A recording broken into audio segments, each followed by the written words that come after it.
I survived a mass shooting at a movie theater. This happened to me 4 years ago. It's by far the most extreme and life-threatening situation I've been in. The eyewitness account you are about to read is 100% true and is mine. For some understanding, this happened in the United States. It was the summer of 2012. My longtime boyfriend and I had recently gotten married. Even though we were dirt-poor college students and lived in a dinky apartment, we were having a blast. That particular summer we gathered with our friends at the local movie theater almost every weekend. There was one just down the street from our apartment that had really cheap movie tickets.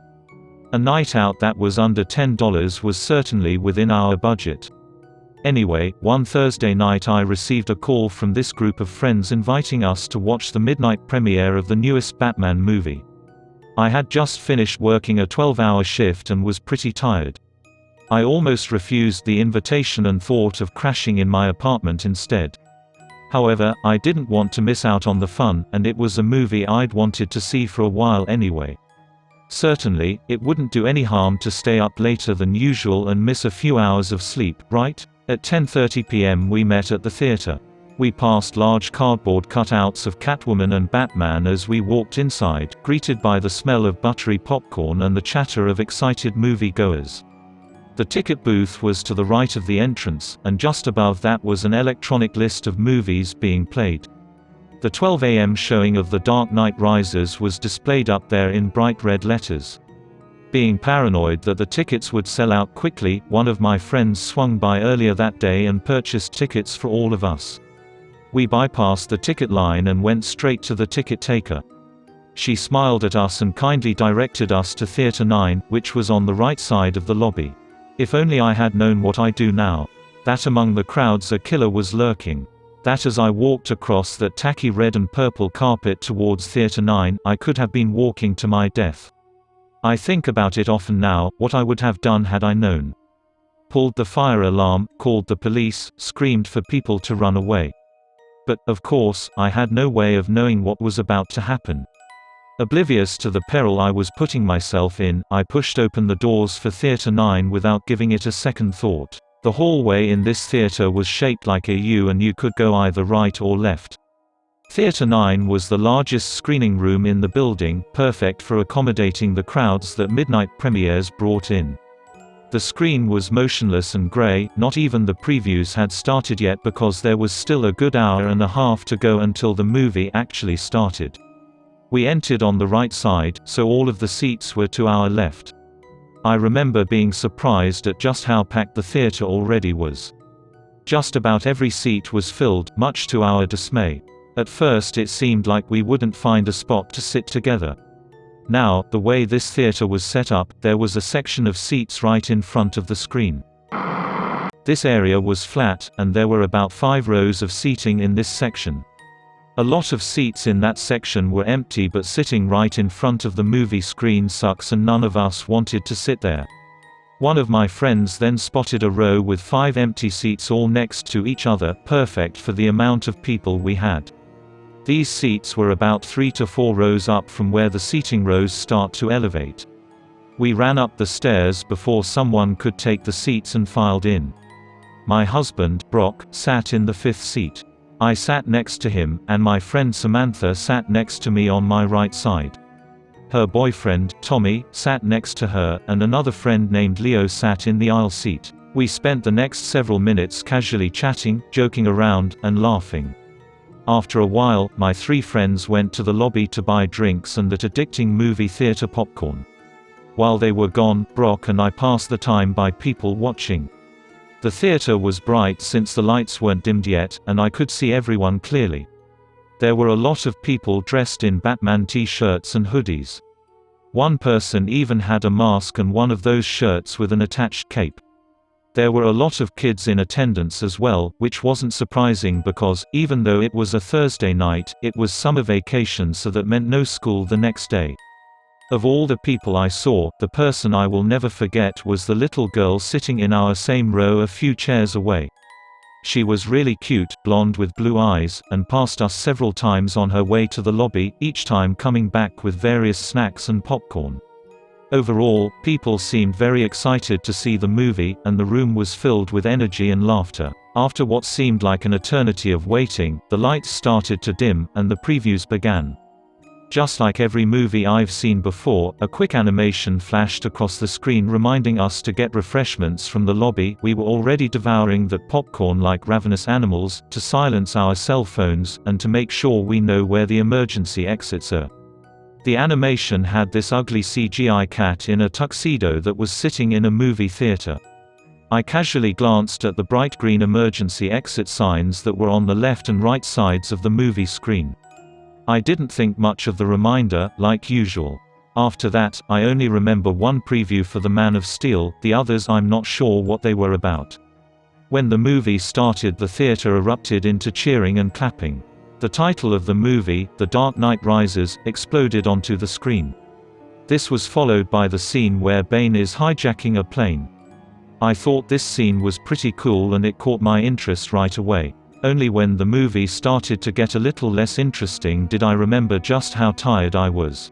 I decided I would close my eyes at the more boring parts to get a little bit of rest. I had been awake for 20 hours at that point, so I was rightfully sleepy. My eyes were closed for most of the duration of Batman and Catwoman's encounter. I don't really remember what was going on in that part of the movie. Perhaps some of you have seen it and know what I'm talking about. Anyway, when I opened my eyes again, Bruce Wayne was on his computer digging up information on Catwoman. This is the last scene I saw. I never got to watch the rest of the movie. All of a sudden, a loud bang erupted from the left side of the theater. I sort of screamed a little because it startled me. A strange smell started to fill the auditorium. It was like the smell of a firework, so I thought it was a cherry bomb or something similar. Had someone thrown fireworks into the crowd as a prank? Then, down near the right side of the movie screen, the dark silhouette of a person caught my attention.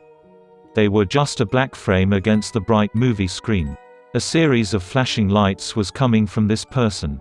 It was a weird moment where time literally slowed down, and everything went strangely quiet. I was completely frozen, unable to move and really unable to think at all. It was like my brain had stopped working entirely. Brock caught on immediately to what was happening, and he grabbed me. He pulled me to the ground and lay on top of me, shielding me with his own body. At this point, time and sound returned to me. I could hear the gunshots ringing out across the theater. People were screaming. The movie was still playing on top of it all, creating a chaotic explosion of sound. I realized the flashing lights I had seen were bullets flying out of a gun barrel. An instant sensation of adrenaline flooded my body. There was absolutely nothing I could do except lay there and hope to God that the bullets I heard ripping through seats and walls wouldn't go through me, too. At one point, shrapnel hit my head, cutting off a good chunk of my hair, and as I reached for the spot to make sure it wasn't bleeding, hot pieces of metal fell into my hand. I was lying face up, so I could see everything that was happening. The lights from a still-playing movie danced across the ceiling and walls. My friends were on the floor with me. Our unfinished bucket of popcorn was spilled all across the floor. Leo had his legs sticking out into the aisle because there wasn't enough room for him to hide completely behind the seats. At some point, Samantha's water bottle, which had been in the cup holder between our seats, exploded. Water splashed all over my face. The smell of gun smoke was overwhelming. Riot-grade tear gas made me cry and caused me to cough uncontrollably. There was another smell, too, the horrible metallic smell of blood that I'll never forget. I remember my lower body feeling wet all of a sudden. For some reason I thought this came from the leaking water bottle, but I soon realized this wasn't the case. All of a sudden thing went strangely quiet. The bullets had stopped for some reason. Tommy shouted, "Let's get out of here." We took advantage of the opportunity and made a run for it. We ran down the stairs, across the front of the screen towards a bright green exit sign. We crammed into a small, closet-like space where the door was. It was so dark we had a hard time finding it. We were screaming and slamming on the walls to find the door, blinded by the tear gas, and dumbfounded by shock. Then, finally, my hands felt the metal door handle and I pushed against it with all my strength. The door flew open and the light of a nearby streetlight flooded our eyes. We pushed against the door so hard that we all fell over onto the concrete. Samantha lost her pink flip-flops just outside this doorway. As I scrambled to my feet and literally ran for my life, I realized my legs were red, absolutely soaked with blood. It was like I dipped my legs into a bathtub full of it. I checked my body all over and realized I wasn't injured at all. Where had this blood come from? I looked behind me and realized that the blood was my husband's. He had been shot in the leg. A massive, gaping hole had ripped through the lower half of Brock's right leg. His foot was barely hanging on and dangled lifelessly. Leo and a young man I didn't recognize were carrying Brock because, after falling outside the door, he lost all his strength, and he couldn't walk. I was completely shocked. I had no idea he had been injured, especially since he was right behind me the whole time and managed to escape the theater all by himself. How he did it on one foot, I'll never know. At this point I screamed. My scream was so loud that it alerted nearby construction workers. At the back of the theater there was a narrow parking lot, followed by a grassy lawn and then the street beyond that. The construction workers were doing road repair on this street, but as soon as they heard my scream and saw us running they stopped working and watched what was going on. I'm not sure why this is such a vivid part of my memory. Anyway, they carried Brock along the back sidewalk all the way to the end, where the corner of the building is. This was quite a distance, several dozen feet. My husband then collapsed from exhaustion and pain, saying he couldn't move anymore. He lay down and a puddle of blood started to form beneath him. I looked back and realized we had left a trail of blood leading from the door all the way to our current position. I was trembling. I knelt beside Brock and glanced around to see who else was injured. Tommy had been shot in the knee and the hip and was further away in the parking lot. The teenager who helped my husband was also injured. His dad and mom were with him. His mom was sitting against the wall and looked like she was going to pass out. She was bleeding from several places. That family escaped at the same time we did. I guess they heard the bullets stop and decided to make a run for it, too. We were all lucky because the shooting was still going on inside. I had to take off my shirt and use it to stop the bleeding. I'll never forget how lifeless and limp his leg felt, and I imagined that's what a dead body must feel like. I got blood all over my hands and arms. The police showed up really fast. I'd say we were only outside for a minute or two before the red and blue sirens filled the night and rushed to our location. We were literally a block away from the police station. A female officer stood by us the whole time until paramedics arrived, which took a very long time. Brock was one of the last to be taken to a hospital. He was bleeding out for almost 20 minutes before an ambulance pulled up on the same street with the road work. At this point he had become almost unresponsive and was on the verge of unconsciousness. Several massive guys rushed across the grass with a stretcher, loaded him onto it, and then ran with him back to the waiting ambulance. I wasn't able to go with him because there was another injured person in the ambulance, and it was too crowded. I wandered around to the front of the theater alone, unsure of where my friends had gone. My blood-stained shirt and a pool of blood were left behind on the corner of that sidewalk. Walking through the crowds felt like a dream. I couldn't believe what just happened. People were in hysterics and crying. A lot of people such as me were covered in blood. And, like me, I'm pretty sure the blood staining their skin and clothes wasn't their own. A lot of people seemed to notice how lonely and dazed I looked, so they kept me company and even offered me a ride to different hospitals to find Brock, because I hadn't been told what hospital he was taken to. I hung around these people for a while as police swarmed the area and asked us what we saw inside the theater. The whole parking lot was on lockdown, and we weren't going to be allowed to leave any time soon. It was around 2 a.m., so it was very dark outside still, and I was pretty cold, wearing only an undershirt and shorts. The flashing red and blue lights of what seemed like 100 police cars were blinding. I remember seeing a big police vehicle pull up that said something like "Crime Scene Investigation Unit" on it. I think that's when it really sank in and hit me. I started to get sick to my stomach and wanted to vomit, but somehow I was able to hold it back. Eventually, police started letting people leave. I jumped into my truck and booked it out of there. I was in such a panic that I didn't even think to go back to my apartment, grab my cell phone, which I had forgotten, and call my parents or someone else to help me. I was angry, upset, scared, and most of all still in a state of shock. Was I really going to lose Brock only a month shy of our first wedding anniversary because of some psychopath with a gun? Thankfully, by the time dawn rolled around, I found the hospital he was treated in. This was in the next city over, maybe 45 minutes from the theater if you're going the speed limit.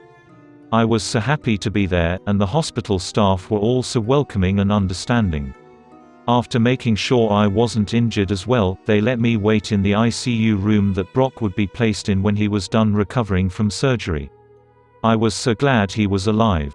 Brock and Tommy both had survived, though many others weren't so lucky. I found out the following day, after some much-needed sleep on a hospital couch, that 12 people were killed in this shooting and over 70 were injured. I remember they first thought 15 people were killed, but the real number was 12. The little blonde girl sitting in my row did not survive. She died in the theater no more than a few feet from us. She had been shot multiple times. A heartbroken police officer, who cried during his court testimony, tried unsuccessfully to save her by carrying her out of the theater and having her sent to a hospital. Tommy was rushed to a different hospital in the back of a police car. He underwent surgery and made a full recovery. The bullet missed his hip bone and narrowly missed his urinary tract and bladder. According to the surgeons, my husband lost almost half his blood. Brock made it to the hospital just in time, any later and he would have died. He underwent several blood transfusions and was in the hospital for 21 days. The wound to his leg was severe enough that they had to amputate it after trying unsuccessfully to save it. It's been so long since the shooting happened that my husband, friends, and I have been able to recover from it somewhat. The event was pretty horrifying and has left us scarred for sure. I wouldn't consider that part of the story to be creepy, though. No, the creepy part is the shooter himself. I later learned much about him from the murder trial that would follow in the coming years. Though my encounter with this man was very brief, he has affected my life greatly. Just to know that people like this exist, is disturbing. He is certainly one twisted individual that I never want to see again. I learned everything from watching the televised trial that took place in early 2015. This guy was going to school for neuroscience or something in California. I guess he was a pretty smart guy. However, for some reason he was obsessed with killing people and had a stalker mentality. After dropping out of his university, he moved to my state and chose my local theater to commit a mass shooting. Before that, he was planning on hiding along remote hiking trails up in the mountains, jumping people, pulling them into the woods and killing them there, though he never went through with that idea. He stalked my theater for months and had this shooting all planned out for the night of July 20th. Though I never saw him before this, it's unnerving to think this guy could have been watching us every time we went to the theater, and we would have never known it. We were completely unaware of what he had planned against us. This completely ruined my sense of security, because who knows what the stranger next to you is planning on doing to you. I came very close to the shooter, but I never actually saw his face in person until I was forced to testify in court. Of course, I saw his mugshots on television, but while in the theater I only saw him as a dark silhouette in the shadows, like a demonic figure rendered from the darkest and most sinister nightmare. He was even in the hallway that we passed upon running for the emergency exit. The only thing stopping him from killing us there and then was his jammed assault rifle. To commit this crime, he ordered a few thousand rounds of ammunition, riot gear and armor, tear gas, an assault rifle, and a shotgun. He took pictures of himself, which were shown in court, wearing all of this gear like some sick trophy, and holding up these weapons with a menacing smile. He dyed his hair orange and put in these creepy black contacts while making devilish faces into his camera, something that made me sick just looking at. Before driving to the theater with all of this gear in his car, the booby trapped his entire apartment and set it to explode if anyone opened the door. Then, once at the theater, he posed as a movie-goer and even bought a ticket for the movie. I think his ticket had Theater 8 on it, which was next door, but Theater 9 had more people in it, so he went into number 9 instead. He was in the few front rows. I must have passed him several times in the lobby while he was there. Maybe he had seen me, too. At some point during the movie, he got up and went through the side exit, which didn't have an alarm for some reason, kept it propped open with something, then went to his car to put on all his armor and grabbed his weapons. Then, he came back inside and started shooting. When we escaped the theater, we ran past his white car which was parked right at the exit. We didn't even notice it. At some point he came outside, and he would have seen us there on the concrete. I don't know what stopped him from shooting people that were outside, too, but he could have easily ended us there and then if he wanted to. I think the hardest part for me was facing this twisted individual in court. I'll never forget rising as they called my name, walking down the center row past my family, other survivors, and crowds of news-hungry media personnel. I sat right across from him, maybe only 10 feet away. While his orange hair was gone and he wasn't wearing black contacts, being so close to him was a creepy and uncomfortable experience. My encounters with this man are certainly ones I will never forget. I can now say that I've come face to face with a true, deranged psychopath. He just had this blank stare in his eyes the whole time. If eyes truly are the windows to the soul, then his soul was filled with nothing but a cold indifference for those he had murdered and harmed. He wouldn't even look at me. Sitting across from him in court was the second time I had knowingly been in the same room with this man. A man who had tried to take my life, but thankfully failed, a man who would end up spending forever behind bars when, at the end of it all, he was sentenced to 3,318 years in prison for his crimes. This is to the man who tried to kill me. The man who has caused countless nightmares and fueled the fires of my paranoia. The man who hurt my friends and family, causing years of untold grief for my husband because he will never walk the same again. The man who stole the innocence and joy from a 6-year-old child who went into that theater alive and came out dead. To the man who carried out the worst mass shooting in Colorado history, let's not meet again. Ever. I hope you rot in prison. Watch this for a moment. Thank you for listening, I'll see you on the next video.